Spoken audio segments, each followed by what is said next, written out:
Night વોચમેનમાં આવવાનું પાછો મુખ્યમંત્રીનો આદેશ થયો છે. જો આપણા નેતાઓ કેવા છે, અમિતભાઈ સીધા સ્ટેજ ઉપર આવી શકે, પણ એ કે ના મારા મા ઉમૈયાના આશીર્વાદ લેવા છે, સીધા પહેલા મંદિરે ગયા. આપણે કહીએ છીએ ને કે રાજ્ય સત્તા એ ધર્મ સત્તાને ઉપર રાખે છે, અને એમની શરૂઆત આ દેશની અંદર થઈ હોય તો ભારતીય જનતા પાર્ટીના નેતૃત્વમાં આદરણીય અટલજી પછી નરેન્દ્રભાઈના નેતૃત્વમાં થઈ છે કે ધર્મ સત્તાથી સમાજની વ્યવસ્થાઓ, સરકારની વ્યવસ્થાઓ એ બને. અહીંથી આત્મનિર્ભર ભારતની વાત થઈ. આપણા બળબૂતાઓને મને આનંદ છે કે અહીંથી યુવાનો, હમણાં બેન કહેતા હતા, મહિલા મોરચાના આપણા યુનિટના પ્રમુખ છે, અહીંયા એક એવો ઉમિયાધામ એમનો અમરેલા છે કે વિશ્વ ઉમિયા ફાઉન્ડેશન એ એક અમરેલા અને એમની નીચે 5 સંસ્થાઓ, એમને આપણે આ યુવા સંગઠન આખી યાત્રા વિશ્વ ઉમિયા ફાઉન્ડેશનની શરૂઆત થઈ ત્યારથી હું સાક્ષી રહ્યો છું. આ જાસપુર ગામનું નામ એ વિશ્વના નકશામાં આ ઉમિયા ફાઉન્ડેશન લાવ્યું. અહીંયા આવું, અહીંયા રસ્તા, અહીંયા વ્યવસ્થાઓ. કલ્પના કરી શકીએ કે વિશ્વનું સૌથી ઊંચું મંદિર આપણી માં જેમણે વિશ્વ બનાવ્યું છે એને અનુરૂપ બનાવવાનો પ્રયાસ એ વિશ્વ ઉમિયા ફાઉન્ડેશન અને ભાટીદારોએ કર્યો છે. તારે એમને અભિનંદન આપું છું સાહેબ. સૌથી ઊંચું મંદિર કલ્પના પણ ન કરી શકે. એમની સાથે અન્ય પ્રકલ્પો લીધા. આરોગ્યનું ધામ બને, શિક્ષણનું ધામ બને. મિત્રો, આ જાસપુરને વિશ્વના નકશામાં તો લાવ્યા, પણ સમગ્ર વિશ્વમાં જોળી ફેલાવીને આ મા ઉમિયા વિશ્વ ફાઉન્ડેશને અહીંયા કંઈક નવું થાય એમના માટે હું એમ કહું કે ભિક્ષુક બનીને સમાજ માટે નીકળ્યા. મારા સમાજ માટે ભવિષ્યમાં આનું નિર્માણ કરવું છે. હું અભિનંદન આપું છું સૌ ટ્રસ્ટીઓને. આ કોઈ નાની સૂની વાત નથી. અહીંયા હમણાં કળિયુગના રામની વાત થઈ એટલે કાકાને મેં કીધું, કાકા આવતા વર્ષે પાછું ફંક્શન થવાનું છે. બહુ સમજો લોકો છો, કેવું સમજી ગયા. કાકાને તો સમજતા દેશો ને. આ ઉંમરે આપણા 22 વર્ષના યુવાનને પણ શરમાવે ને એવી એમની શક્તિ અને ભક્તિ છે સમાજ માટે. અને વંદન કર્યા તમામ દાતાશ્રીઓને આપણે વંદન આપીએ. એટલે સાહેબ, મેં તમારી પાસેથી કાકા આ બાજુ આવ્યા ને એટલે થોડોક આમ મને એવી ટેવ ખરી. એટલે કાકાને કીધું, કાકા આવતા વર્ષે પાછું છે. એટલે હું એવું બોલ્યો કે કાકા 32 ના 64, મને કે 63 નવડી કરવાની છે. બોલો, વિચાર કરો, વિચાર કરો સાહેબ. આવા લોકો પીડ્યા છે. એમને જે લક્ષ્મી મળ્યા છે, માં ઉમૈયા આપ્યા છે, એમના પૂર્વજોના પુણ્યના કારણે મળી છે. એ લક્ષ્મી અહીંથી બેને બહુ સરસ વાત કરી. પર સેવા માટે આપણો પૈસો એ પર સેવા માટે વપરાય, અન્યના કામ માટે વપરાય. એ પુણ્યનું ભાથું. કાંતિ કાકા બોલો. નગર મેં વળી એમ વિચાર કર્યો, એમાં હર્ષદભાઈની સામે બેઠા છે એટલે આ બધા શિક્ષણવાળા લોકો. મેં એમ કીધું, કાકા હોળ વધવાના છો? તો કે ના ભાઈ, ના, ડબલમાં જ વધવાના છે. એટલે આવા દર વર્ષે કાર્યક્રમો કર્યા કરો એટલે એના 63 આવે, પછી 63 ના સીધા આપણે વધે. અને આપણે માને પ્રાર્થના કરીએ કે કાકામાં વધત થાય પાછા. તો આમાં આવે ને, કુવામાં હોય તો અવેડામાં આવે.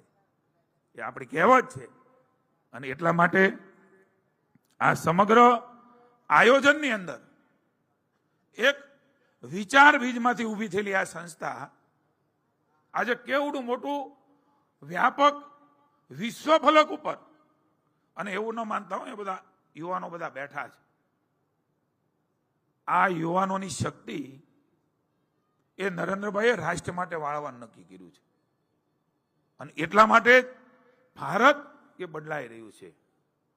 વિશ્વની અંદર ભારતની કિંમત થઈ રહી છે. એમાં જો કોઈને શ્રેય આપવો હોય તો આપણા મોદી સાહેબને આપવો પડે, આપણા અમિતભાઈને આપવો પડે. અને એમણે જે પ્રકારે સમગ્ર ભારતને એક નવું ભારતની કલ્પના સાથે, એક ઉડાન સાથે આત્મવિશ્વાસના રણકાર સાથે. બાકી એક સમય એવો હતો કે હવે ભારતનું થશે શું, કેવી રીતે પહોંચ્યું, શું થશે, કોણ ચલાવશે. પણ મિત્રો, ભારતની જનતાએ નરેન્દ્રભાઈને આશીર્વાદ આપ્યા અને એક આશાનું કિરણ, એક દીપક પ્રજ્વલિત થયું. એ ગરીબોના ઘરેથી શરૂ થઈ અને તમામ લોકોને સ્પર્ધામાં ઉભા રહી શકે એ પ્રકારની યોજનાઓ લાવીને આપણા ભારતને એક એવું વિશ્વના નકશા ઉપર મૂક્યું. કોઈને ગમે કે ન ગમે, પણ ભારતને એની જે શક્તિ છે એ શક્તિને ઓળખવી પડે, સ્વીકારવી પડે. એક સમય એવો હતો છેલ્લે ભારત બોલતું, હવે સમય એવો છે કે નરેન્દ્ર મોદી પહેલા શું બોલે છે, ભારત પહેલા શું એનો વ્યૂ રાખે છે, પછી વિશ્વના સમૃદ્ધ દેશો બોલે છે. આ પ્રકારનું વિઝનરી નેતૃત્વ એ આપણને મળ્યું છે. ત્યારે મને સંપૂર્ણ શ્રદ્ધા છે કે આજે યુવાનો બેઠા છે, અહીંથી જોવો તો ખબર પડે કે આ મહાશક્તિનું ઘોડાપુર એ જો એકવાર ઠાની લે તો મિત્રો કોઈની તાકાત નથી આપણા મહાભારતીને વિશ્વગુરુના સ્થાને બેસાડતા. મોદી સાહેબના નેતૃત્વમાં આપણે કોઈ અટકાવી શકે એવું શક્તિમાન ભારત, એવું સશક્ત ભારત, એવું સમૃદ્ધ ભારત. અહીંયા યુવાનો બેઠા, મેં અમિતભાઈને સાંભળ્યા હતા એક જગ્યાએ, અમારી યુનિવર્સિટીનો કાર્યક્રમ હતો ત્યારે ભૂપેન્દ્રભાઈના નેતૃત્વમાં શિક્ષણ ખાતું મારી પાસે હતું. એમણે વાત કરી હતી, એ મને પાક્કા પાયે મારા મગજમાં ઠસી ગઈ છે. અનેક વાતો એમની આપણને નવી દિશા આપે એવું છે. માની અમિતભાઈએ વાત કરી હતી કે આ 3 ટ્રિલિયન ઇકોનોમી, ત્રીજા નંબરે વિશ્વમાં ભારતને લઈ જવું. એટલે કદાચ સામાન્ય લોકોને એમ થાય કે ઠીક છે, થઈ ગયું તો શું, એમ ભારત પહોંચ્યું 4માં પહોંચ્યું 11માંથી. હવે મોદી સાહેબ એકવાર વાત કરી હતી કેટલું બધું પ્રેશર છે, ત્રીજામાં ક્યારે પહોંચ્યું. જો વિકાસ, અપેક્ષાઓ, આકાંક્ષાઓ એ ભારતના લોકોની ક્યાં લઈ ગઈ છે કે આપણે 11મા સ્થાનેથી 4મા સ્થાને, અને હવે ઝડપથી ત્રીજામાં ક્યારે પહોંચ્યું એની ચર્ચા તમે કરીએ છીએ. મારે અહીંયા યુવાનો બેઠા છે, એમને કહેવું છે કે ભારત એ વિશ્વમાં ત્રીજા નંબરની શક્તિશાળી ભારત બને એટલે શું, આર્થિક સમૃદ્ધિમાં એ ત્રીજા સ્થાને બેસે એટલે શું, એ તમામ રૂપિયા ક્યાં વપરાવાના છે, કોણ એના ઉપભોક્તા છે, કોણ એનો યુઝ કરવાનો છે. તો મને કહેતા આનંદ થાય છે કે યુવાનોની સાથે સાથે અહીંયા પાટીદારના જે યુવાનો સામે બેઠા છે ને એ એના ઉપભોક્તા છે. એ પૈસો અહીંયા ભારતમાં વપરાવાનો છે, એનો ઉપયોગ એ અહીંયા સામે બેઠેલી નવી પેઢી કરવાની છે. અને એના આધાર ઉપર આપણને તો એમ થાય કે એનાથી હું મિત્રો, એના આધાર ઉપર આપણું સશક્ત ભારત, સમૃદ્ધ ભારત જે પહેલા વિશ્વગુરુ હતું એ પુનઃ એકવાર નિર્માણ કરવા માટે થઈને માનની મોદી સાહેબ દિવસ રાત એક કરી રહ્યા છે. હું યુવાનોને વિનંતી કરું છું, અહીંથી ઋષિભાઈએ એક અછડતો ઉલ્લેખ કર્યો છે. માનની ભૂપેન્દ્રભાઈના નેતૃત્વની અંદર મને ગૌરવ છે શિક્ષણ વિભાગમાં સમગ્ર ભારતમાં ન હોય એવી policy, student startup innovation policy 2.0 હું યુવાનોને કહું છું અભ્યાસ કરજો. કોઈ ઇજનેરી કે વૈજ્ઞાનિક માં ભણતા વિદ્યાર્થીઓ માટે નહીં, 1 થી માંડી અને ગ્રેજ્યુએટ ને પોસ્ટ ગ્રેજ્યુએટ સુધી. કારણ કે બુદ્ધિ છે ને એ કોઈ એક સ્ટ્રીમનો કે કોઈ કોર્સનો ઠેકો નથી, એ કોઈ પૈસાવાળાનો પણ ઠેકો નથી, એ કોઈ એવું માનતા હોય કે હું સત્તામાં બેસી ગયો તો એનો પણ ઠેકો નથી. અમારી સામે બેઠેલા લોકો પણ એટલા સક્ષમ ને બુદ્ધિશાળી છે, અમારી જગ્યાએ બેસે પણ એને તક ન મળી હોય. એટલે કોઈ એક પેલા સ્ટ્રીમમાં હતું કે ઇજનેરી હોય એ સ્ટાર્ટઅપર્સ બની શકે. માની ભૂપેન્દ્રભાઈએ એ સીલિંગ તોડી નાખી. મારે યુવાનોને વિનંતી છે, અને એમના કારણે હમણાં હું આઈએફમાં પૂછવા ગયો હતો, સાહેબ એ કોમર્સમાં ભણેલો વિદ્યાર્થી હોય, એ આર્ટ્સમાં ભણેલો વિદ્યાર્થી હોય, એ સાયન્સમાં ભણેલો વિદ્યાર્થી હોય, એ પણ સ્ટાર્ટઅપ પોલિસીનો લાભ લઈને 2.5 લાખ રૂપિયા એમના પ્રયોગના મળે,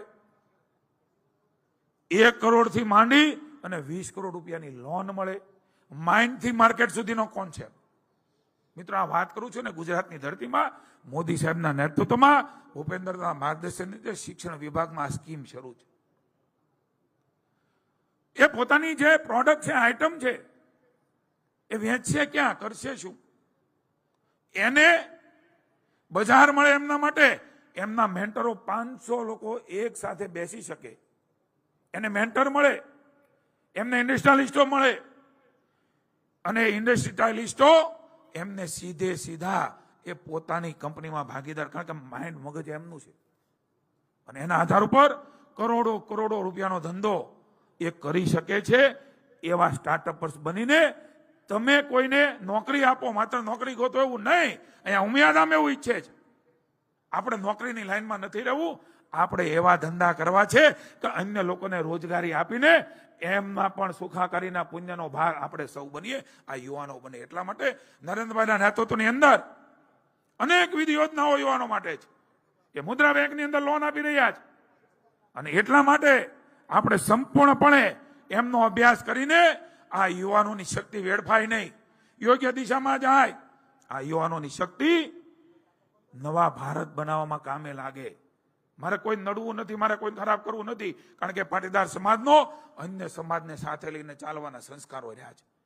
માત્ર આપણે એક પ્રગતિ કરીએ એવું નહીં, તમામ સમાજ પ્રગતિ કરે. એના માટે હું પાટીદાર તરીકે શું કરી શકું, આ ભાવ આપણા બાપદાદાએ આપણને આપ્યો છે. ત્યારે મિત્રો આવો સૌ સાથે મળીને આપણો આ પાટીદાર યુવા બિઝનેસ મહાસંમેલન છે, એમાંથી એવું પ્રાપ્ત કરીએ કે અન્ય સમાજ પણ પ્રેરણા લઈને એ આગળ વધે.